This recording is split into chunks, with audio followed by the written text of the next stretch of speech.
Welcome to the Bible in Slow English. Today's reading is 1 Kings 7, 1 through 26. Solomon was building his own house 13 years, and he finished all his house.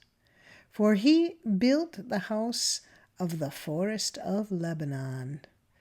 Its length was 100 cubits, its width 50 cubits, and its height 30 cubits, on 4 rows of cedar pillars with cedar beams on the pillars. It was covered with cedar above over the 45 beams that were on the pillars, 15 in a row. There were beams in 3 rows, and a window was facing window in 3 ranks. All the doors and posts were made square with beams, and window was facing window in 3 ranks. He made the hall of pillars. Its length was 50 cubits, and its width 30 cubits, with a porch before them, and pillars and a threshold before them.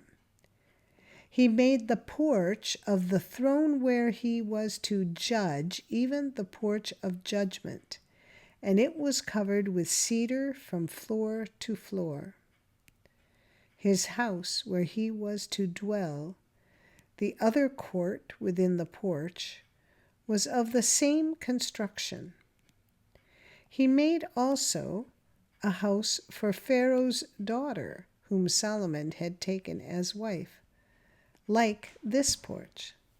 All these were of costly stones, even of stone cut according to measure, sawed with saws, inside and outside, even from the foundation to the coping, and so on the outside to the great court.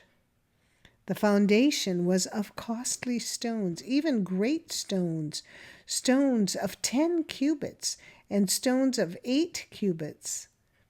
Above were costly stones, even cut stone according to measure, and cedar wood.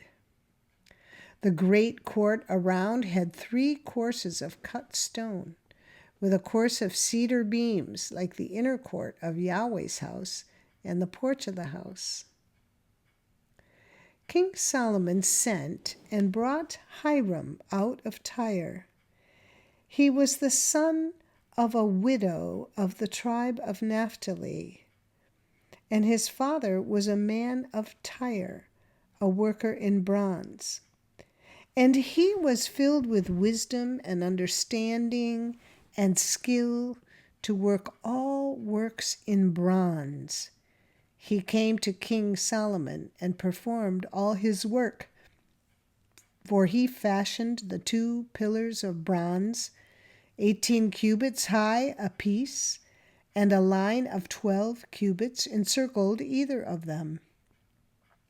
He made 2 capitals of molten bronze to set on the tops of the pillars.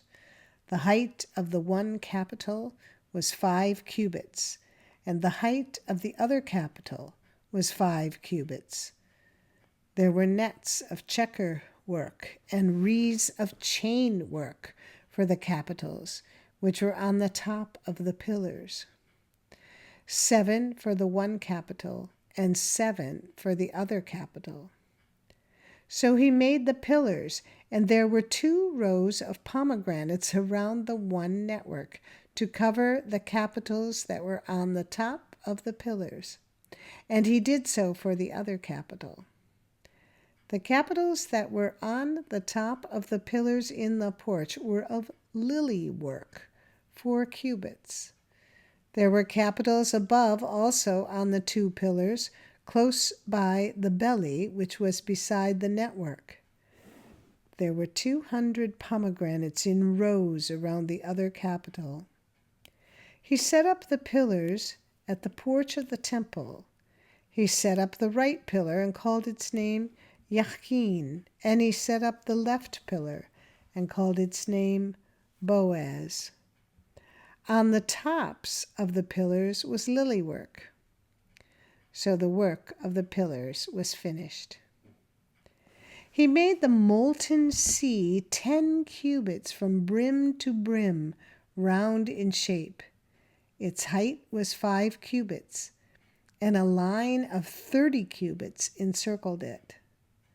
Under its brim around there were buds which encircled it for 10 cubits, encircling the sea.